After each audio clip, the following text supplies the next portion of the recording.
Pradeep Ranganathan dragon మూవీకి మంచి success లభించేలా ఉంది. నేడు రిలీజ్ అయిన ఈ మూవీకి తమిళ, తెలుగు భాషల్లో మంచి పాజిటివ్ టాక్ వచ్చింది. అశ్వత్ మారీముత్తు రైటింగ్కు మళ్ళీ అంతా ఫిదా అవుతున్నారు. ఓరి దేవుడా, ఓమై కడవలే సినిమాలతో ఆకట్టుకున్న అశ్వత్ ఈ డ్రాగన్ మూవీతోనూ మెప్పించేశాడు. ఈ మూవీకి మంచి టాక్ రావడం, సక్సెస్ అవ్వడంతో టీం ఫుల్ ఖుషి అవుతోంది. ఈ క్రమంలో తమిళ్ మీడియా ముందుకు చిత్ర యూనిట్ వచ్చి తన ఆనందాన్ని వ్యక్తం చేసింది.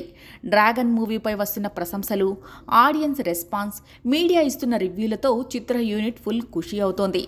అశ్వత్ మారీముత్తు ఈ క్రమంలో మాట్లాడుతూ మళ్ళీ ప్రదీప్ రంగనాథన్తో సినిమా చేస్తానని, ఈ కాంబో రిపీట్ అవుతుందని చెప్పాడు. కాకపోతే ఈ మూవీ ఇప్పట్లో రాదని, చాలా టైం పడుతుందని కూడా చెప్పేశాడు. ప్రస్తుతం అశ్వత్ తన ఫోకస్ అంతా సింబుతో చేస్తున్న ప్రాజెక్టు మీద పెట్టాడట. ప్రదీప్, అశ్వత్ కాంబో మళ్ళీ 2027లో వస్తుందన్నట్టుగా చెప్పుకొచ్చాడు. అయితే అది డ్రాగన్ మూవీకి సీక్వెల్గా ఏమైనా ఉంటుందా, లేదంటే మళ్ళీ ఓ కొత్త పాయింట్తో వస్తారా అన్నది చూడాలి. ప్రస్తుతం డ్రాగన్ మూవీకి అయితే ఫుల్ పాజిటివ్ టాక్ వచ్చింది.